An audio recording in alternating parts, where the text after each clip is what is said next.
is Susan Sun Nunamaker with sunisthefuture.net.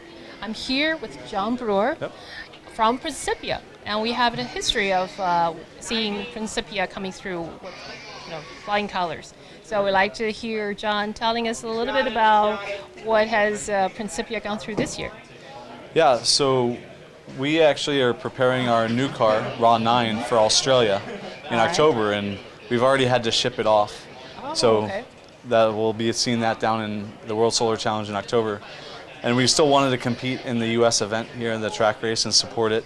So we decided to bring our old car, RAW 7S, which I think we actually interviewed back in 2012 in Rochester. So we've upgraded some of the electrical systems in this car to match our newest car. But other than that, it's the same car that we've been running since the World Solar Challenge of about 2011. Right, I remember. And you guys actually was one of the cars that did not have any trouble. Yeah. And we made it through the whole race and without any difficulty. That was really surprising. Plus, I seem to recall you didn't have any engineering college. Is that right? So Principia College is a liberal arts school. We, other than having a 3-2 program where students can come to Principia for 3 years and go to another school for engineering, we didn't have an engineering department, and we're starting to try and work up to still a collaborative type so we can offer engineering for students, but we won't have an in-house engineering department anytime in the future. But so a lot of the students that work on this project from our school are liberal arts students studying anything from literature to philosophy to computer science, physics.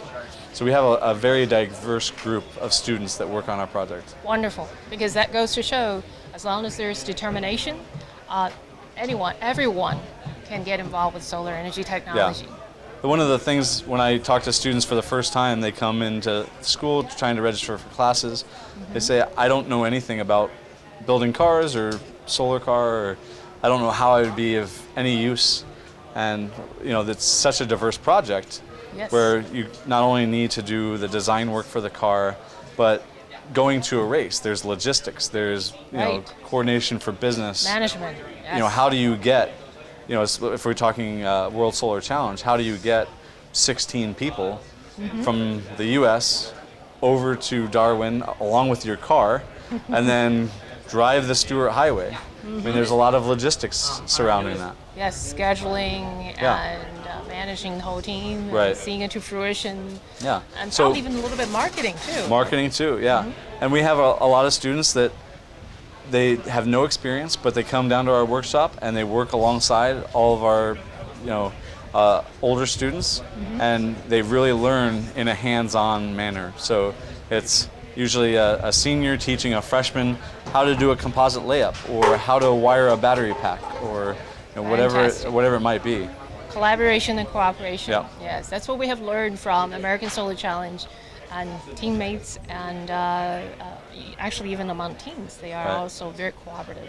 So like you said, all they have to have is determination. Yes. That's all they need. Yes, it's wonderful to see you guys working on these projects. And so is there anything else you'd like to share with our viewers? Anything particular that, be it delaying your project or enhanced it, or? I think that one of the biggest things with a project like this is consistency. Any kind of lapse, because we rely so much on kind of the past teaching the future. If there's any sort of lapse, and if we miss a race here or there, it really slows down the project. So it's kind of, it's like a wheel is, when you get it moving, you just want to keep it moving.